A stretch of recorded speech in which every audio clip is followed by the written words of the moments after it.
Nós começamos uma minissérie, né? Sobre o que nós chamamos na teologia de cristologia, o estudo da pessoa de Cristo. Então vou pregar algumas mensagens, literalmente tratando da pessoa de Cristo. Nós começamos domingo passado falando de a divindade do Verbo, o Verbo como divino. E nós vamos avançar nesse domingo e vamos falar sobre a humanidade do Verbo, tão divino quanto homem. E você vai entender por que ele precisava ser tão divino quanto homem. Então acompanha comigo a leitura do capítulo 1 do Evangelho como João registrou, dos versos 10 ao verso 14. Eu ministrei do verso 1 até o verso 9 ali, né? E hoje quero compartilhar com você do verso 10 ao verso 14. Diz assim: o Verbo estava no mundo. O mundo foi feito por intermédio dele, mas o mundo não o conheceu. Veio para os que era seu, e os seus não o receberam. Mas a todos quantos o receberam, deu-lhes o poder de serem feitos filhos de Deus, a saber, aos que creem no seu nome, os quais não nasceram do sangue, nem da vontade da carne, nem da vontade do homem, mas de Deus. E o Verbo se fez carne, habitou entre nós, cheio de graça e de verdade, e vimos a sua glória, glória como do unigênito do Pai. Você pode fechar os seus olhos mais uma vez só, manter a sua Bíblia aberta, seus olhos fechados, curvar a sua cabeça. Você está diante de uma das porções mais extraordinárias das Escrituras.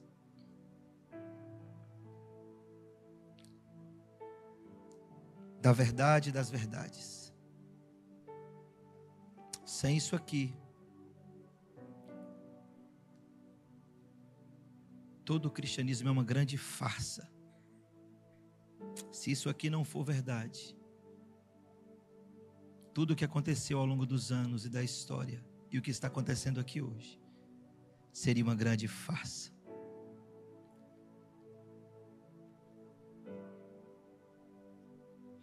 Mas como diz o texto, mas aquele que foi manifestado na carne, visto pelos anjos, pregado entre os gentios, crido no mundo, recebido na glória, ele está neste lugar. Senhor, e nós oramos, e em teu nome oramos, porque nós entendemos, Senhor, que é impossível a nós termos acesso ao trono da graça, senão por intermédio da pessoa bendita do Filho. Por isso, ó Deus, nós nos apegamos a esse nome. Declaramos que não existe outro nome que nos importa neste lugar. Ó Deus, e pelo poder do Espírito Santo, revela-nos essa verdade. Oh Senhor, tem tantos corações aqui frios e indiferentes com essa verdade. Ah, se eles soubessem. Ah, se o Senhor pudesse os arrebatar nessa noite e os levar até o monte dos montes e destampar diante deles, Senhor, aquela cena daquele dia. E talvez poder ouvir a voz do Senhor clamando: por que Deus me desamparaste? Ah, Senhor, talvez essa voz traspassaria o nosso coração nessa noite. Se nós pudéssemos ver, Senhor, naquele dia, o céu se escurecer, o véu se rasgar de cima a baixo, e tudo isso, Senhor, com uma única mensagem: Ele o fez por amor a nós. talvez os nossos corações reaqueceriam nessa noite. Ajuda-nos, Senhor. Ajuda-nos, Senhor. Ajuda-nos a saber quem Tu és. Constrange-nos com essa verdade. Encharca-nos da Tua graça e misericórdia nessa noite. Que o Teu Espírito flua, Senhor, livremente neste auditório e penetre nos corações, Senhor, traspassando e dividindo, Senhor, alma e espírito juntas e medulas.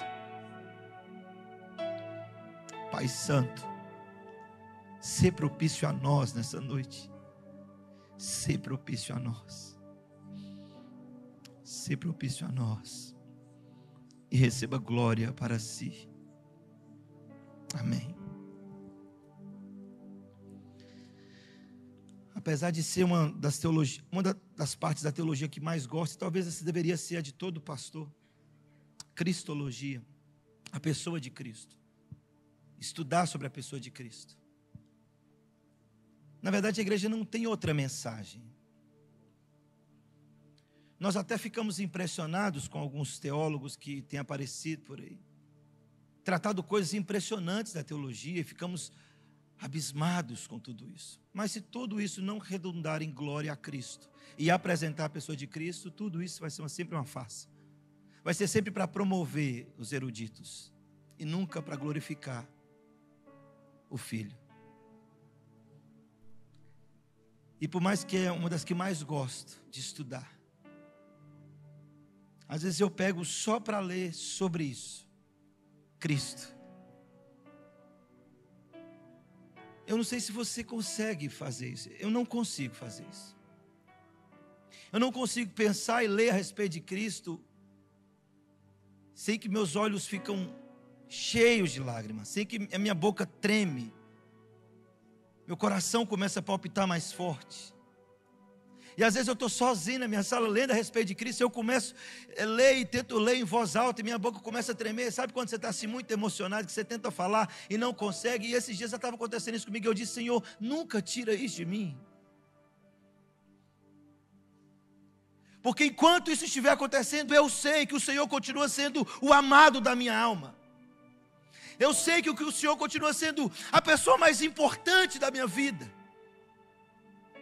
Se todas as vezes que eu leio a teu respeito, e preste atenção, nós lemos aqui, talvez o verso 14, é o verso mais extraordinário, mais importante de toda a Bíblia, talvez uma das declarações mais importantes de toda a Bíblia. Deus deu a esse moço chamado João, e ele registra e escreve tais coisas, e preste atenção, ele revela a verdade das verdades, a maior de todas elas.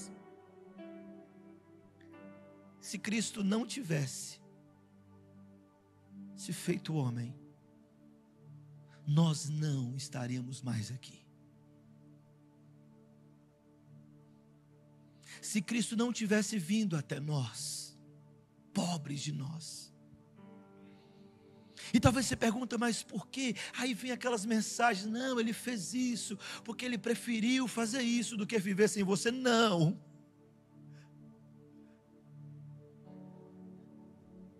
Ele fez isso porque na eternidade, no concílio da Trindade, Ele e o Pai e o Espírito haviam escolhido um povo para si, e para cumprir a vontade do Pai de trazer esse povo de volta para si, Ele o fez. Não foram os soldados romanos que cravaram Ele na cruz.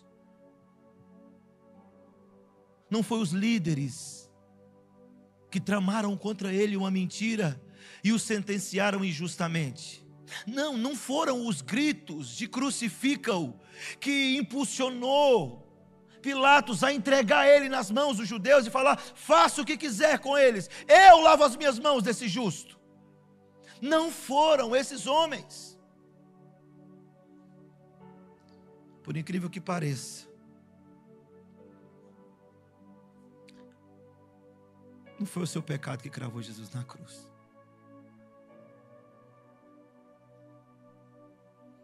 Quem cravou Jesus na cruz foi Deus. Deus o cravou na cruz para satisfazer a sua própria justiça. Deus cravou Jesus na cruz.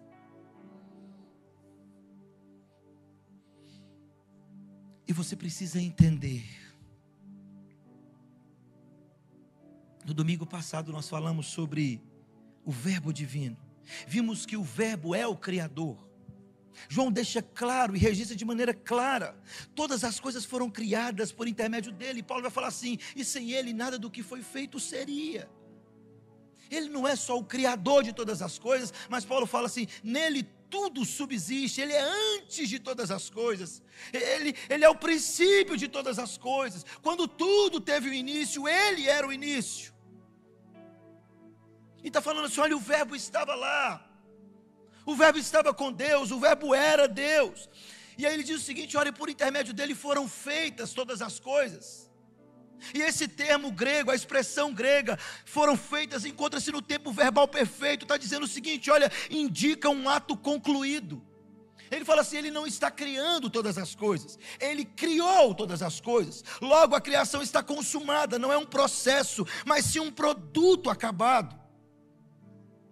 Ele é o Criador, o Verbo.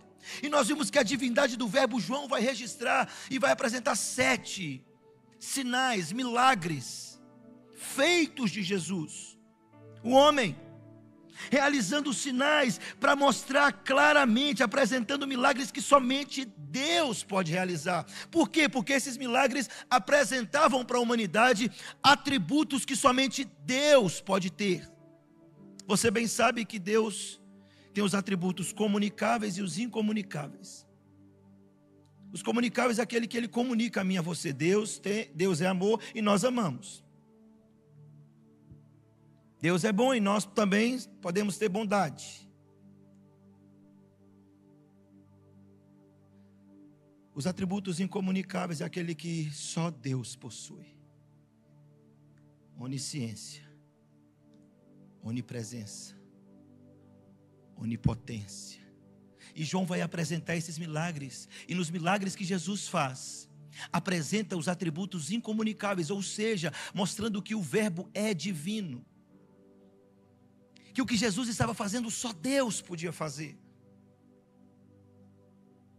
Logo nós vimos a divindade do Verbo. E por que Jesus tinha que ser plenamente Deus, plenamente divino?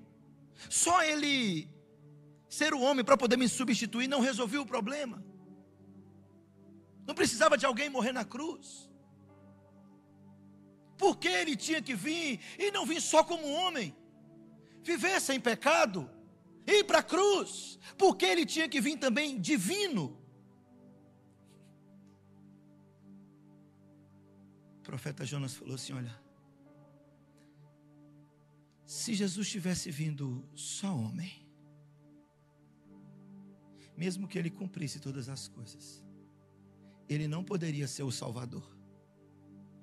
Porque Jonas 2,9 vai dizer: a salvação pertence ao Senhor. Ele tinha que vir como Deus. Ele tinha que vir como divino. É por isso que, ao longo da história, a igreja e os estudiosos, os concílios foram entendendo isso, estudando as Escrituras. Homens estudiosos começaram a colocar como doutrinas fundamentais da igreja. E tudo que nega a divindade ou a humanidade de Cristo, nós o chamamos de maneira muito carinhosa de heresia. Distorção da verdade. Eu tenho muita dificuldade. Pode ser piedoso o tanto que for. Ixi, se tiver alguém aqui, você me perdoa. Depois você pode marcar comigo um gabinete, a gente tira essas dúvidas. Mas se os testemunhos de Jeová continuar do jeito que está, eles vão para o inferno. E não tem conversa do céu ser bonitinho, o leão branco aparecer, e vai tudo ficar bonitinho aqui não. Você vai passar a mão na cabeça do leão branco. Aquela revistinha é uma conversa fiada. Por quê? Porque não pode negar a divindade de Cristo, porque só o Senhor pode salvar o homem. E uma vez que eu nego que Deus, que Cristo é divino, eu nego a minha salvação. Eu nego. Só o divino, só o homem, criatura nenhuma pode salvar outra criatura. Se eu entendo que Ele é o primeiro ser criado, eu estou entendendo então que não tem como ter salvação para mim. Porque Ele vai dizer assim: eu sou a salvação. Eu sou a ressurreição e a vida. E como eu pego aquele que diz que é a ressurreição e a vida e digo: não, ele não é divino. Negar a divindade de Cristo, a humanidade de Cristo, nos coloca em apuros. Mas vamos para o texto. O verso 10 eu quero explicar a você até chegar na mensagem. O verso 10 vai dizer assim, depois que fala de João aí, João dando testemunho de Jesus. Você ouviu domingo passado. Se você não viu, os meninos da mídia devem estar quase pronto aí o vídeo domingo que vem, passado, você vai ver. Se não tiver, vocês fazem logo aí da mídia. Não enrola não. Olha o verso 10. O verbo estava no mundo. O mundo foi feito por intermédio dele, mas o mundo não o conheceu. Presta atenção que João cita o mundo 3 vezes aqui. Ele diz: o verbo estava no mundo. E são 3 citações de mundo, mas com significados diferentes. Quando ele diz o verbo estava no mundo, ele está falando do mundo físico, geográfico. O verbo veio ao mundo. O mundo foi feito por intermédio dele, a matéria, o cosmos, as constelações, os planetas, as galáxias, as estrelas, o peixe que jamais foi visto no mais profundo oceano. Todas as coisas foram criadas por ele. E ele diz: mas o mundo não conheceu. O mundo, pessoas. Você entendeu agora porque você tem que parar de usar aquele texto assim, para poder refutar uma teologia a respeito da salvação pela graça e somente pela graça? Da salvação soberana de Deus? Pastor, olha só, porque Deus amou o mundo de tal maneira. Não, Deus é quem quiser, Deus vai salvar, porque Ele salvou. Ele amou o mundo todo, mas o mundo todo ali, meu irmão, mais para frente João fala assim: o mundo jaz no maligno. Então que mundo é esse que Deus amou? Você precisa perguntar isso exatamente como textos como esse. Ele está falando, primeiro, preste atenção, ele estava no mundo geográfico, físico, o mundo, a matéria, o cosmos foi feito por ele. Ele fez separação de água da terra seca, ele colocou as estrelas, os luminares, ele colocou o sol, a lua nos seus lugares, ele fez as estações. Ele fala assim: o mundo foi criado por ele. Ele fala: mas o mundo não o conheceu. Ele veio, mas o mundo não o conheceu. E no verso 11 ele vai dizer: veio para o que era seu. Quem? Os judeus. Mas os seus não receberam. Preste atenção, meu irmão, quando Jesus vem, existe uma manifestação clara que ele é o Messias. Tudo o que eles estudaram, aprenderam com os seus pais do Antigo Testamento, aguardando o Messias, quando Jesus vem, ele cumpre cabalmente cada detalhe, cada ponto daquilo que era uma sombra, daquilo que foi falado de maneira abstrata lá no Antigo Testamento, onde a realidade agora, quando ele aparece, ele vem de maneira clara. Era claro de ver que ele era o Messias, mas eles não receberam.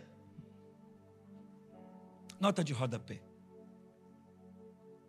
Já ensinei isso aqui para algumas pessoas. Eu acho incrível os detalhes como Deus escreve a história.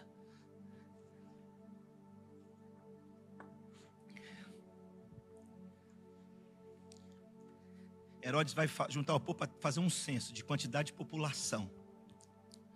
Os judeus viajam de todo canto.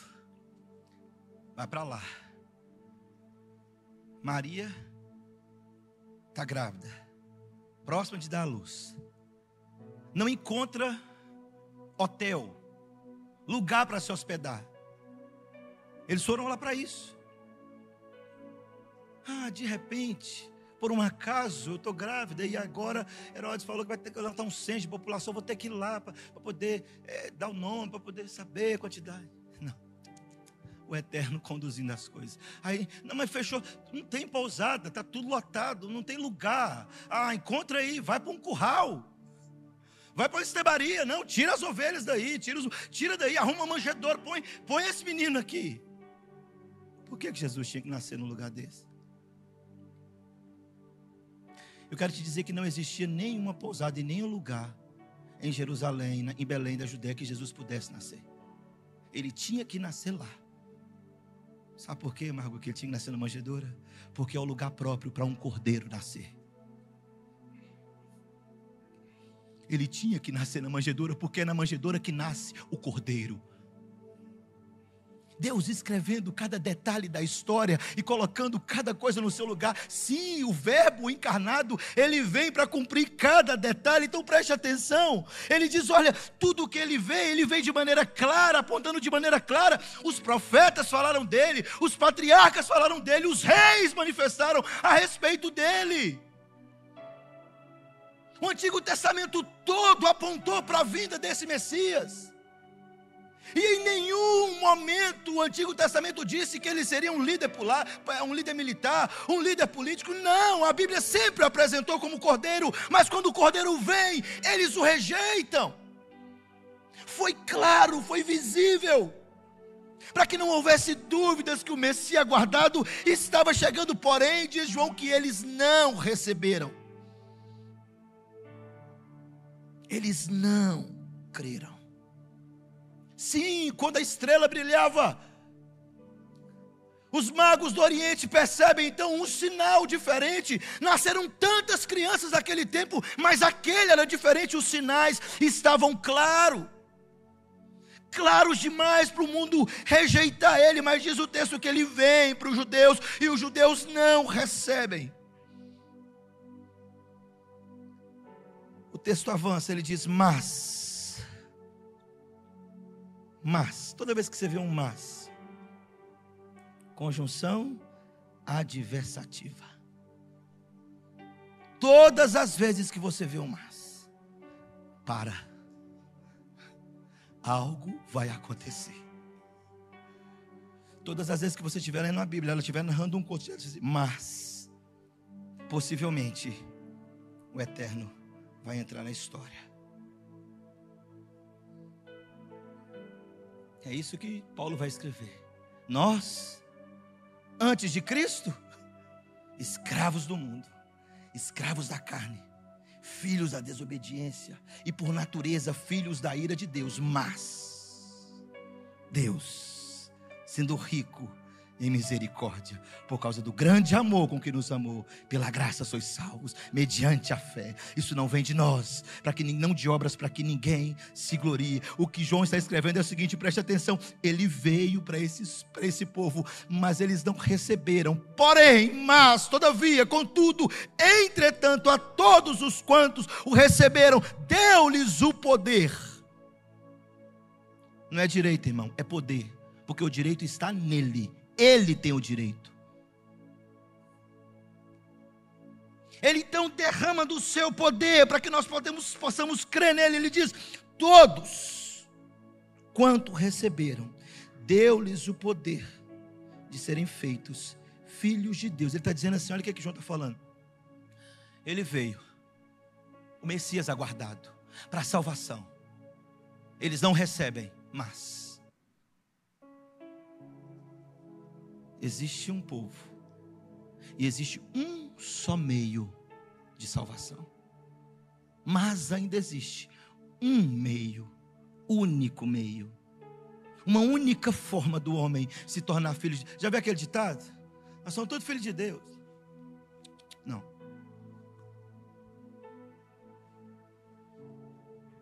Não, pastor, que diz, irmão, não tem jeito não.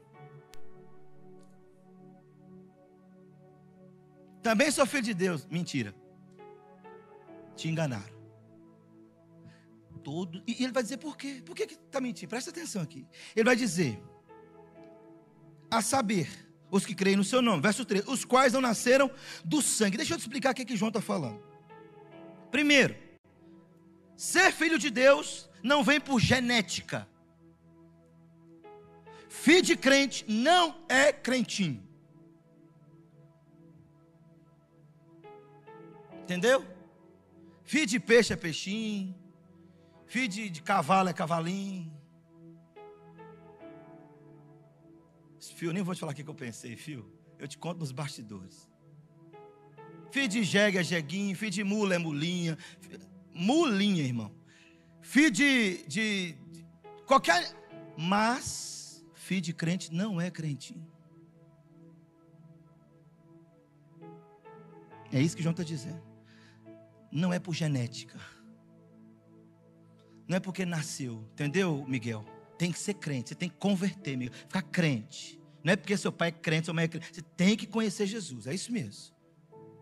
E Asaf que escapou, mas era ele que eu ia pegar. Os quais não nasceram do sangue. Isso significa assim, não pode ser por genética. Você não se torna filho de Deus por causa do seu pai e de sua mãe. Não pode. Não tem como transferir essa filiação por genética. É isso que João está dizendo. Segundo, nem da vontade da carne. Eu não posso declarar você filho de Deus. Eu não posso olhar para meu filho e falar assim, você é, eu declaro, você é filho de Deus, eu determino você é filho de Deus. Não, eu estou falando assim, a carne não tem poder para fazer isso. Igreja nenhuma tem poder para fazer isso. Pastor nenhum tem poder para fazer isso. Ninguém pode declarar e falar assim, não é da vontade da carne. Não tem como ser filho de Deus porque alguém declarou você filho de Deus. João está falando isso. Ele falou assim, nem da vontade do homem. Eu não posso a mim mesmo me declarar filho de Deus. A partir de hoje eu sou filho de Deus. Está determinado. Entendeu, Deus? Coloca aí no testamento. Nem do homem, nem da carne. João falou assim, não tem como ser filho de Deus dessa forma. Nicodemos, é necessário, Nicodemos, nascer de novo. Da água. Mas como assim, Senhor? Eu vou entrar na barriga da minha mãe? Não, Nicodemos, você não entendeu nada. Admira muito você, um mestre em Israel, não entender essas coisas. É necessário nascer da água e do Espírito. Mas ele avança. Ou seja, olha, não é da vontade do homem, eu não posso declarar ninguém filho de Deus, eu não posso me declarar filho de Deus. O único que pode fazer de mim e de você filhos de Deus é o próprio Deus, por intermédio de Cristo. Outra coisa. Ultimamente eu estou falando uns negócios para você achar estranho mesmo e arrepiar. Estou doido para você marcar um gabinete comigo. Sem Jesus, Deus não pode declarar você filho dele. Ele não pode. Pastor, como assim? Ele não pode. Ele fala assim, tudo que Deus atribui de afiliação do homem com Deus, tudo que a Bíblia coloca do homem aproximar-se de Deus, todo o meio que a Bíblia coloca do homem ter acesso a Deus, comunhão com Deus, paz com Deus, ele o faz por intermédio de Cristo. Não tem como. Ou seja, Deus para você sem Jesus não serve para nada. Nada. O único que pode nos fazer filho de Deus é o próprio Deus, e o faz por intermédio de Cristo. E João está dizendo assim, preste atenção, não nasceram do sangue, nem da vontade da carne, nem da vontade do homem, mas da vontade de Deus. Aí ele diz, e o verbo se faz carne. Presta atenção aqui, olha os detalhes, está no esboço, mas eu lembrei aqui agora.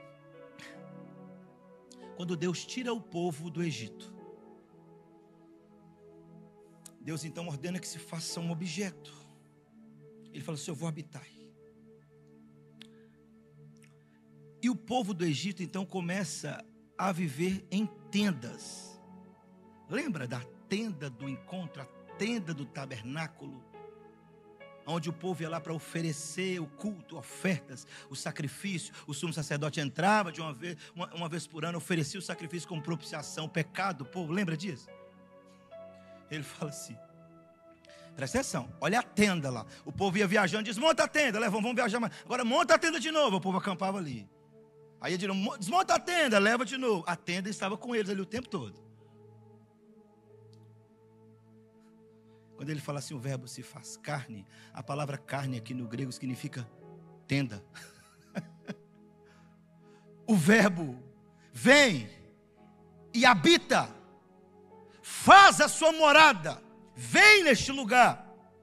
O verbo se fez carne. E aí vem então a declaração mais importante de todas as escrituras, porque é o cumprimento da profecia. Preste atenção, meu irmão, com essa declaração aqui. As cortinas do céu são rasgadas de cima a baixo. Agora toda a atenção do céu se volta para a terra. Pensa comigo, o pastor está só conjecturando aqui, tá? Não sei se está escrito isso não, mas presta atenção. Pensa comigo. Chega o tempo determinado do verbo se fazer carne. Está tudo caminhando lá no céu, conforme determinado por Deus. Deus está lá no seu trono, a pessoa de Cristo, o Espírito Santo ali, os serafins e os querubins, adorando o Senhor, cantando, os anjos o servindo, e aí ele se comunicando, vez ou outra, ele manifesta o seu poder aos homens, a teofania fala, aí vamos fazer o seguinte, derrama fogo do céu, mata aqueles profetas de Baal, manifesta a glória lá, e de repente os anjos olham e falam assim, vai manifestar, e o fogo desce do céu, não abre o mar, o povo está precisando passar, e Deus começa a manifestar, mas de repente, o céu todo para. Penso eu comigo, viu, irmão Eliezer? Penso eu, que aquela multidão de anjos que servem no trono, serafins, querubins, na frente vai Miguel, ninguém passa na frente dele, eles vão e colocam os olhos, o silêncio no céu, todo na terra, toda a atenção do céu vai para a terra, só por causa dessa declaração. O verbo desceu. O trono está incompleto, o céu está incompleto, o verbo desceu. Talvez um silêncio, não canta mais canções, nenhuma canção no céu agora. O verbo desceu até eles, ele foi pisar no solo que ele mesmo amaldiçoou. O verbo se faz carne. Já pensou nisso, irmão? Toda a atenção do céu se volta para cumprir a profecia do profeta Isaías. Ele disse assim: portanto, o mesmo Senhor vos dará um sinal. Eis que a virgem conceberá e dará à luz um filho, e o seu nome será Deus conosco. Ele desceu até nós, o céu veio até nós. Tem dificuldade com essa fala, viu? Hoje foi céu na terra, você não sabe o que é o céu. Eu sei que você fala na ignorância. Você não sabe o que é o céu, irmão. Mas nesse dia, de fato, o céu desceu à terra. O céu desceu à terra e de João nós vimos a glória dele. Nós vimos a sua estrela brilhar no oriente e viemos servi-lo. Nós vimos a glória de Deus se manifestar. Algo diferente aconteceu, o céu está em silêncio, toda a atenção agora se volta, o verbo glorioso, o verbo imutável, o verbo transcendente, o verbo onipotente, o verbo onisciente, sim, a profecia se cumpre, o verbo vem até nós, ele agora está no meio do seu povo, aquele que habita em luz inacessível, aquele que os céus dos céus não pôde contê-lo, mas preste atenção, talvez a descrição mais extraordinária a respeito do verbo Deus dá a Paulo, ele disse, e ele a si mesmo se esvaziou e assumiu forma humana. Preste atenção, Paulo está dizendo assim, o verbo estava no céu e ele foi se esvaziando, foi se esvaziando, foi se esvaziando, até virar um feto e entrar no ventre de uma virgem. O verbo se esvaziou de tal maneira, até beber leite materno. O verbo se esvaziou de tal maneira que aquele que faz do universo o estrado dos seus pés ficou 9 meses apertado dentro de um ventre de uma virgem. Aquele que é maior que o universo, que possui 93 bilhões de anos-luz de diâmetro, agora está dentro do ventre de uma virgem. Só para cumprir a sua própria palavra e sua profecia. Preste atenção, nenhuma palavra deste livro vai cair por terra, porque o verbo a escreveu. O verbo colocou cada palavra no seu lugar, cada detalhe da história. O verbo se faz carne. Ah, meu irmão, Logo, tanto João quanto os outros discípulos, eles tiveram uma experiência pessoal com o Verbo. E eles registram.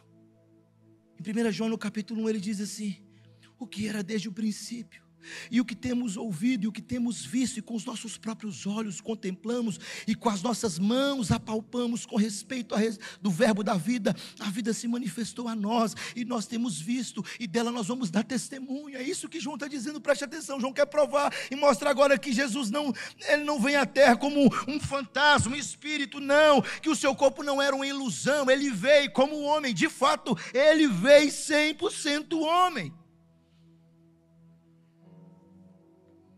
Apesar da ênfase de João sobre a divindade de Cristo, ele vai deixar claro também que ele vem como em carne e osso. E mesmo sem pecado, ele se sujeita às mesmas fragilidades humanas. Alguns ensinos heréticos surgiram ao longo da história. Uns ainda duram até hoje. Mas, por exemplo, o gnosticismo. Filosofia grega, eles acreditavam o seguinte: a matéria é má. E se a matéria é má, Cristo não pode ser Deus. Então eles negavam a humanidade. Eles até acreditavam, não, ele é divino, mas ele não pode ser homem. Heresia. Depois teve um outro chamado docetismo, que negava a humanidade de Cristo também. Teve o arianismo, bispo de Alexandria, Ário, 350 alguma coisa, ensinou o seguinte: não, ele é homem, mas ele não pode ser divino. Mas depois de um tempo, surgiu um bispo em Laodiceia, aproximadamente 361 depois de Cristo. O nome dele era Apolinário. E ele então veio com a ideia e começou a ensinar o seguinte: não, Cristo é plenamente divino, mas ele é parcialmente homem. É tipo assim, 80% divino. Por isso que ele fez esse monte de coisa. Mas ele é 20% homem. Por isso que ele sentiu algumas coisas. E aí essa heresia chamaram de apolinarismo. Mas o que João vai ensinar as escrituras aqui? Preste atenção. Primeiro, você viu domingo passado que João ensina o Verbo divino. Como assim, pastor?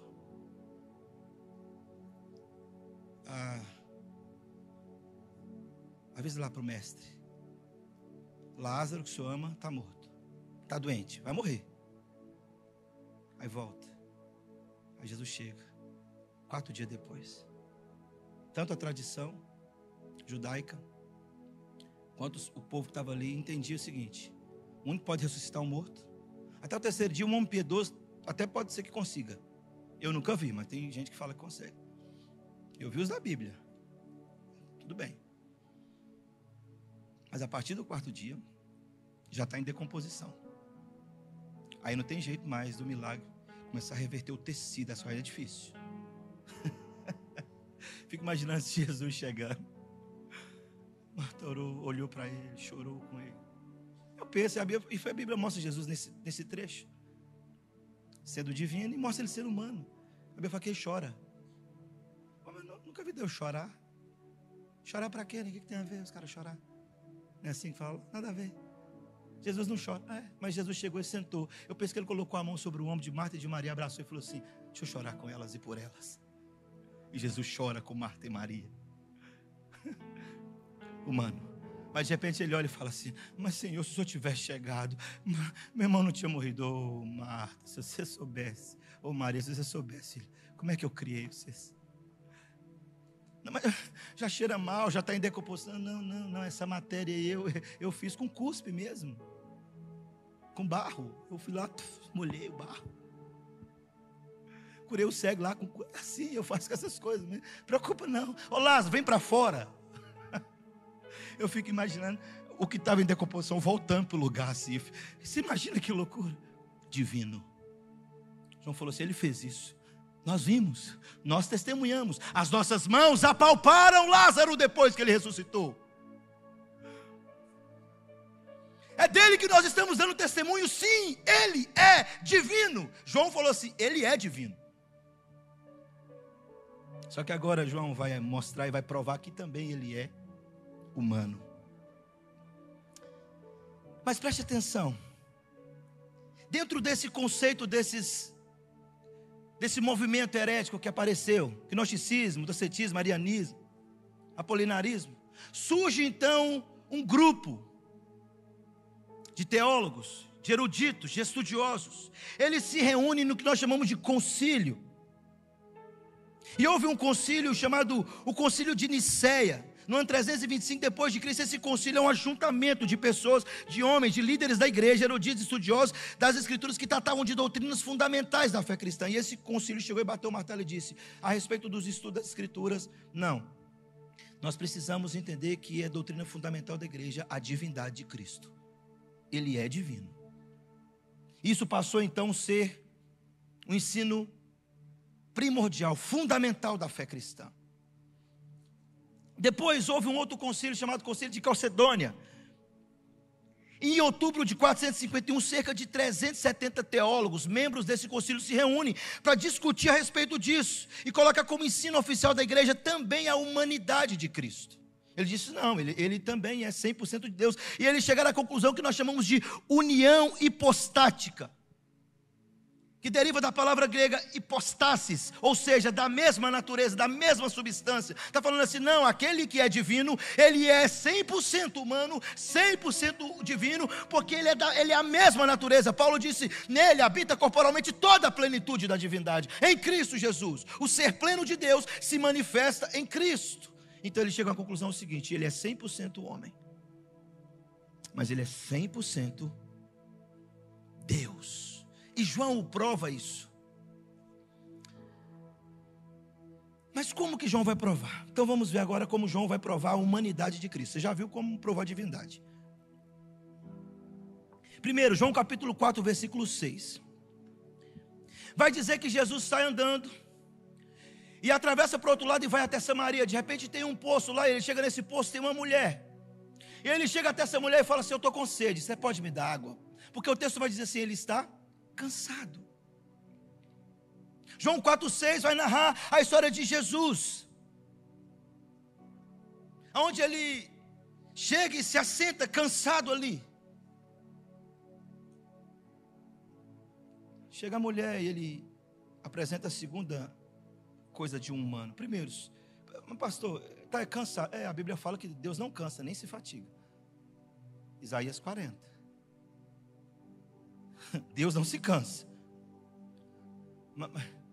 Mas como assim? Ele não é divino? Mas agora João está provando que ele é homem. E ele fala assim, ele está cansado. No 4,7 ele chega para essa mulher e pede água. Ele fala, estou com sede. E sede, eu e você sabemos que é uma necessidade básica de todo ser humano, de todo ser vivo. Mas Deus não tem sede não. O Espírito não bebe água. Deus é Espírito, a Bíblia diz. E agora? Terceiro, diz o texto que na sua crucificação, ele está lá na cruz, e de repente um soldado romano o perfura pela lateral com uma lança. E o texto vai dizer, e sai sangue e água. Mas Deus não sangra não. Já viu o Espírito sangrar? Eu estou falando assim, tudo que um homem tem, tudo que a natureza, um homem normal, sente e passa, ele o passou para mostrar que ele era 100% homem. Fome, lá na tentação, e tendo fome, sede, lá no poço, cansaço. Como assim? Deus? Não. Agora o Deus homem. Mas a maior de todas as evidências que Jesus é homem é que ele morreu. Deus não morre, mas Jesus morreu. Literalmente morreu.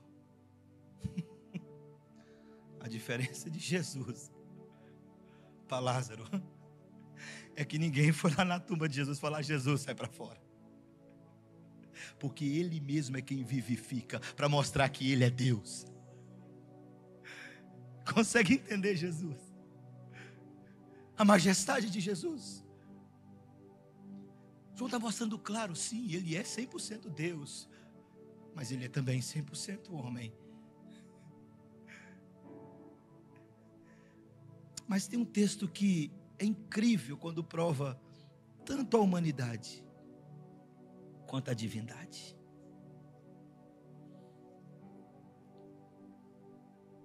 Mateus capítulo 8, verso 23 a 26. Que relato incrível. Gosto tanto desse relato. Mateus capítulo 8, verso 23 a 26. Se você quiser acompanhar a leitura aí comigo.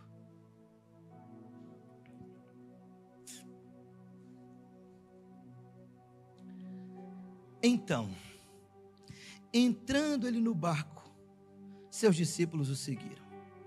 Eis que sobreveio no mar uma grande tempestade, de sorte que o mar era varrido pelas ondas. Entretanto, Jesus dormia.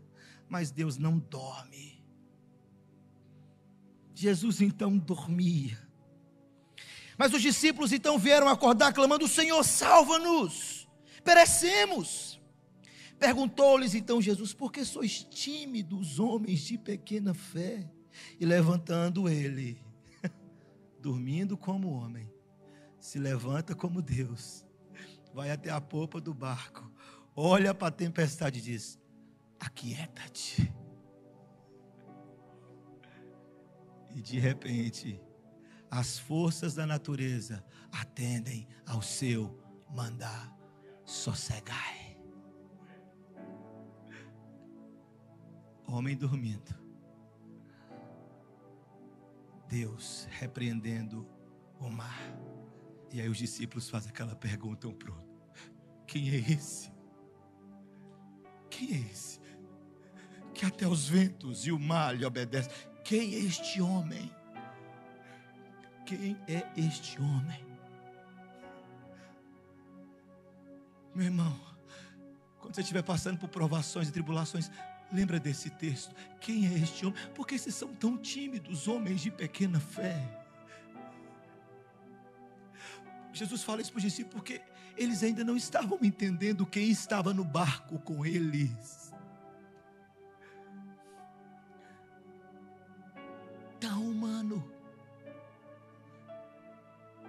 Tão humano para nos substituir, tão divino para nos salvar. Cristo, Ele precisava ser 100% homem, Ele precisava ser 100% Deus. Não, o verbo não era um conceito abstrato, nem uma filosofia humana, mas era uma pessoa real, que podia ser vista, podia ser tocada, podia ser ouvida, mas ao som da sua voz, todo o universo treme, diz a Bíblia. Quem é esse homem? Por que ele precisava ser homem? Porque a única forma do homem voltar a ter comunhão com Deus era se um homem ocupasse o nosso lugar na cruz. E a única forma do homem poder retornar aos céus e estar com Deus era se o próprio Deus pagasse o preço naquela cruz. Era se o próprio Deus arrebatasse-nos daquele lugar. Por isso ele tinha que ser 100% homem, 100% Deus. Pelo primeiro Adão o pecado entrou no mundo, e junto com o pecado a morte. Pelo segundo Adão o pecado foi retirado. Por isso ele é o único que pode dizer isso: eu sou a ressurreição e a vida, eu sou o caminho, eu sou a verdade. Sim, meu irmão, ele poderia viver acima de nós, nada mudaria para ele. Ele poderia continuar lá nos céus, ele poderia viver acima de nós e longe de nós, mas ele não o fez.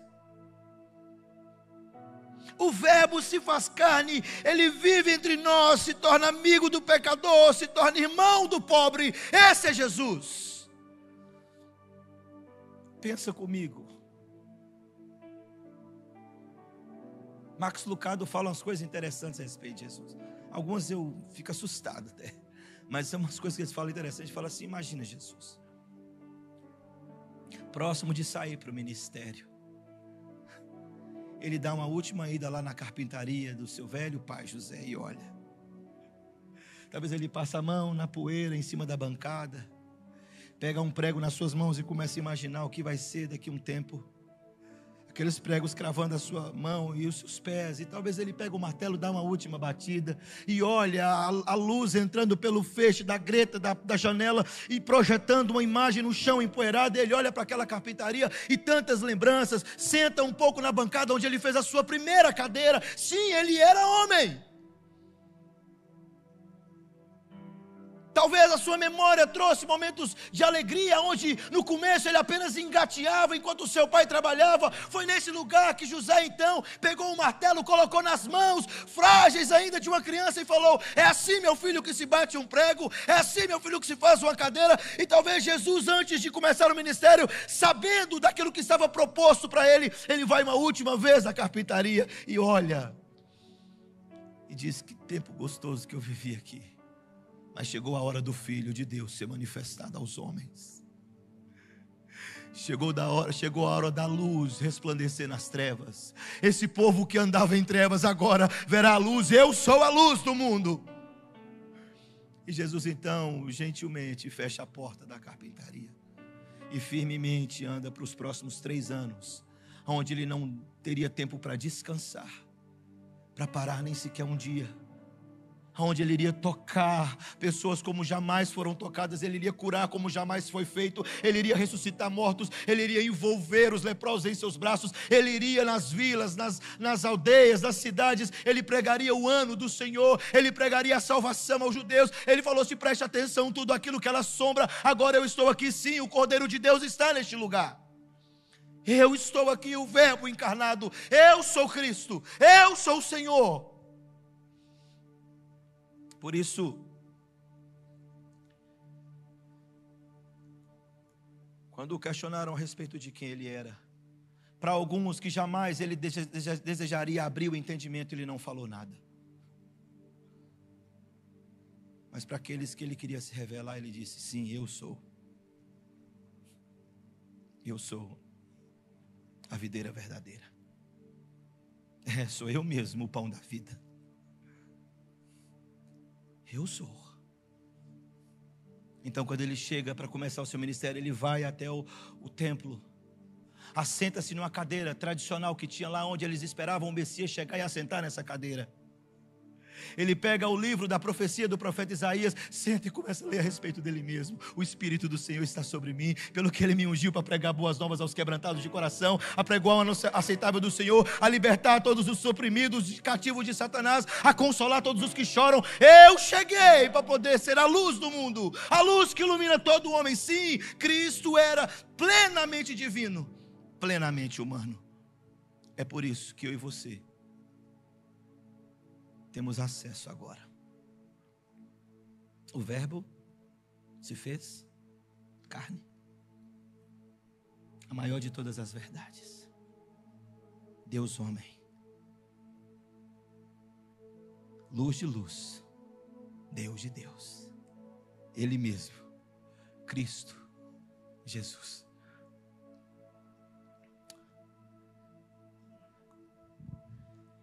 Os discípulos andaram com esse homem.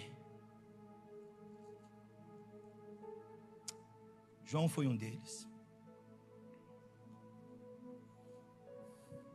E eu acho interessante que João era um daqueles discípulos dos quais 3 estavam sempre com ele. Viram coisas a respeito desse homem. Ao mesmo tempo sentir necessidade de homem, ao mesmo tempo manifestar poder como Deus.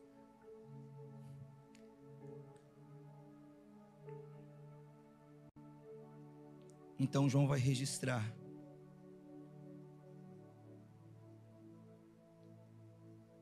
a respeito desse homem. Ele morre, ressuscita, visita os irmãos, e o último membro do colégio apostólico vivo, ele dá então a revelação do final de tudo.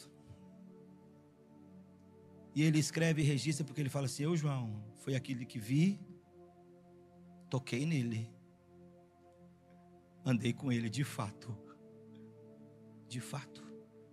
ele era homem. Mas eu sou aquele também que estava no barco quando ouvi ordenar a tempestade. De fato, ele era Deus. Então, quando Jesus, ele olha e visita João naquela ilha, ele diz o seguinte: escreve essas coisas, João, e registra. Eis que venho sem demora. Comigo está o galardão que tenho para retribuir a cada um segundo as suas obras. Eu sou o Alfa, João. Eu sou o Ômega, o primeiro e o último.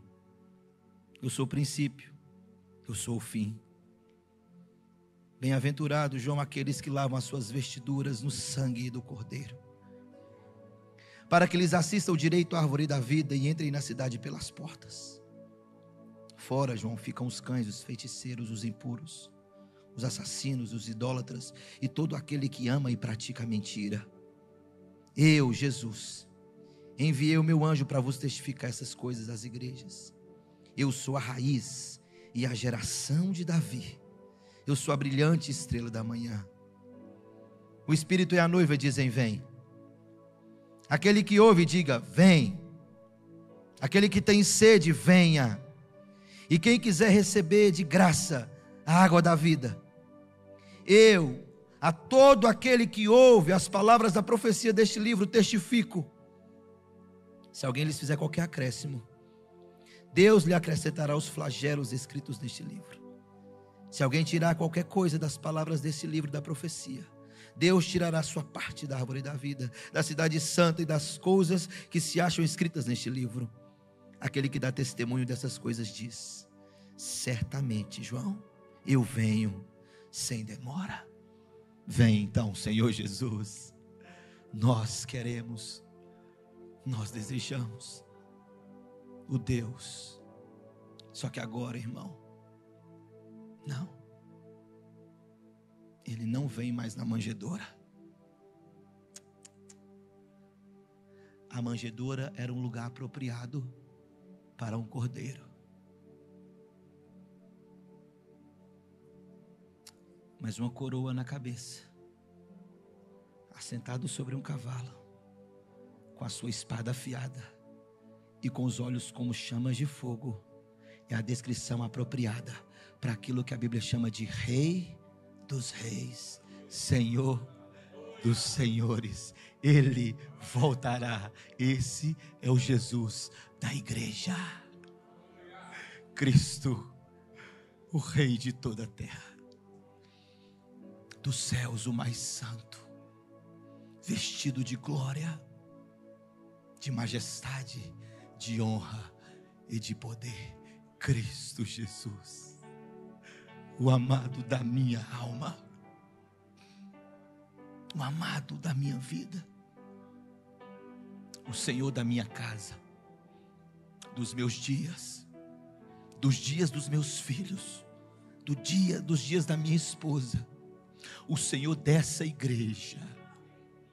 Cristo Jesus, suficiente, único. Cristo Jesus, o maior presente de todos. Cristo Jesus, o maior homem de todos. Cristo Jesus, o nosso Senhor, o nome mais extraordinário da terra. Cristo Jesus, o nome mais santo, mais puro, mais perfeito. Cristo Jesus, o homem mais desejado do que o ouro refinado. Cristo Jesus, aquele que a Bíblia o chama de Santo de Deus. Cristo Jesus, o edificador da igreja, o sustentador da igreja, o pastor da igreja, o dono da igreja, o Senhor de toda a terra, Cristo Jesus, veio até nós. Será que você pode agradecer a Ele por isso?